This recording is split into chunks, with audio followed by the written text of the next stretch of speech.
The version of you that has everything you want is not exhausted. Think about that for a second. The version of you with the successful business, the loving, sexy relationship, the financial freedom, the peace, the confidence, the health. He or she is not lying awake at 2 a.m. worried about all of it. So why are you?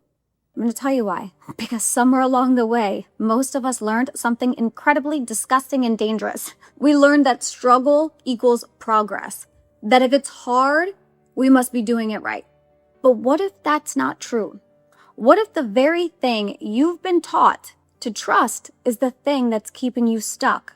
Today, we're going to talk about the ease principle. This is one of my favorite principles. And this one idea has the potential to completely change how you approach your life. By the end of this video, you're going to understand why your nervous system can become addicted to struggle, why forcing often slows down the very thing that you want, how successful people think different about challenges, and one simple question that can instantly change your reality. Because sometimes, babe, the breakthrough isn't about doing more. It's about removing what's unnecessary.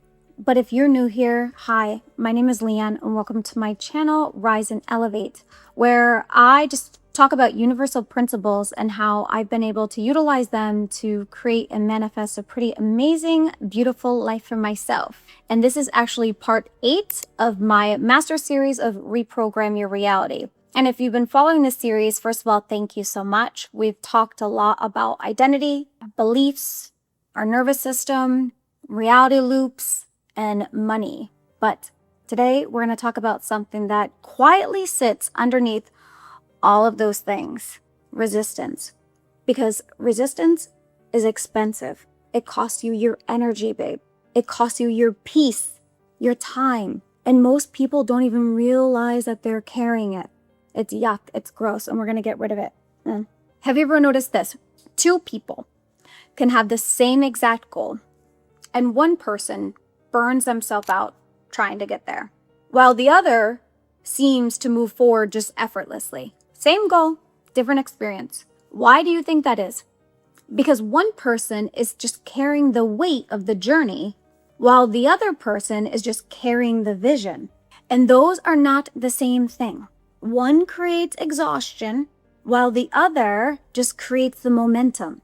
See, most people don't have a goal problem. They just have a struggle problem. And I know that's a bold statement, but think about it. How many people, and this could maybe even be you, that could secretly believe, if I have to work harder than everyone else, I'll finally deserve it? I know I'm guilty. If I suffer enough, I'll finally earn it. Or if I sacrifice enough, then life will reward me. And I'm not coming down on you or anyone. I catch myself this. And I feel like it's just we're products of our environment and what we were raised in.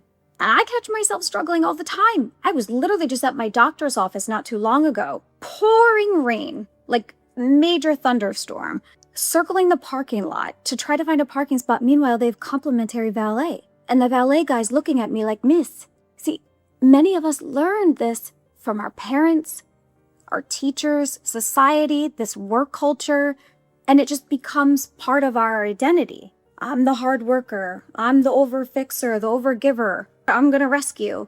The one carrying the work all on its shoulders. And eventually, struggle just starts to feel normal, right? It's comfortable. I'm familiar here. Because your nervous system doesn't always choose what's best for you. It chooses what's familiar. And that's why people will repeat relationships. We tend to repeat financial patterns, emotional patterns, repeat self-sabotage, because familiar feels safe, even when it hurts. And if struggle has become familiar, your subconscious may just continue recreating it, just like I did at the doctor's office. Not because I want it. I don't consciously want to struggle, and I'm sure you and all your friends don't either. It's because we just unknowingly identified with it. See, I know for myself, I have a hard time letting my boyfriend just pay for things and do silly, stupid little things around my house, like take the garbage out or changing like the air filters. Trust me, I wish I could let go and take the help. But unfortunately, this becomes part of our identity. It's our patterns. And he'll look at me sometimes and be like, what is she so crazy? And I'm crazy to struggle. But it's being a single mom my whole life. I'm not used to having help. And I grew up in a household watching a single mother raise me and my sisters all alone. So I want to give another analogy. This may put things into a little bit more perspective. Imagine carrying a backpack filled with rocks. At first, it's heavy. Then eventually, you just get used to it. You forget that backpack's even there. You learn how to walk with it, you're skipping with it, you're working with it, you live with it, right? Then one day, someone comes along and says, why don't you put the backpack down? And your first reaction is, what backpack? Because you've been carrying it so long, it just feels like part of you. That's what emotional resistance does. That's what overthinking does. That's what forcing does. You forget you're even carrying it. And I want to be 100% honest with you. One thing I've noticed looking back at my life is that many of my biggest breakthroughs happened when I stopped gripping so tightly. Not when I was working my hardest. Not when I was up all night stressed, worrying about how everything was going to work out and obsessing over every detail. But when I got clear, when I had my vision, when I trusted, when I focused on becoming instead of chasing. Because when you're constantly chasing something, you're just reinforcing the belief that you don't have it. And honey, your nervous system just keeps operating from lack. Think about the rich, wealthy CEO waking up in the morning and he's looking in the mirror every day. Do you think he looks in the mirror and says, I'm such a boss, I'm so wealthy, I'm so rich? No, because he just is. So this is the question I want you to start asking yourself immediately today. Whenever you feel overwhelmed, whenever you start to feel stuck, or you start to feel any resistance, stop and ask, what would this look like if it were easy? Not lazy, not careless, easy. What would growing my business look like if it were easy? How would that feel? What would healing feel like? What would it look like? What would finding love look like if it were easy? What would making money feel like if it were easy? And watch what happens. Your brain immediately starts searching for different solutions, different pathways, and different opportunities. And often, the answer was there all along. You were just too stressed to see it. See, the biggest misconception about ease is that people think ease means sitting around doing nothing, but it doesn't. Ease means removing unnecessary resistance. Think about a river, right? A river doesn't stop moving because it flows. In fact, it moves farther because it flows. The river reaches the ocean not because it forces itself, but because it flows with the current. But if you've been swimming upstream your entire life, and what if the next level of your life doesn't require more force, but just more alignment?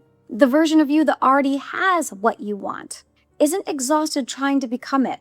They're simply just being. Just like that CEO. Duh, he just is.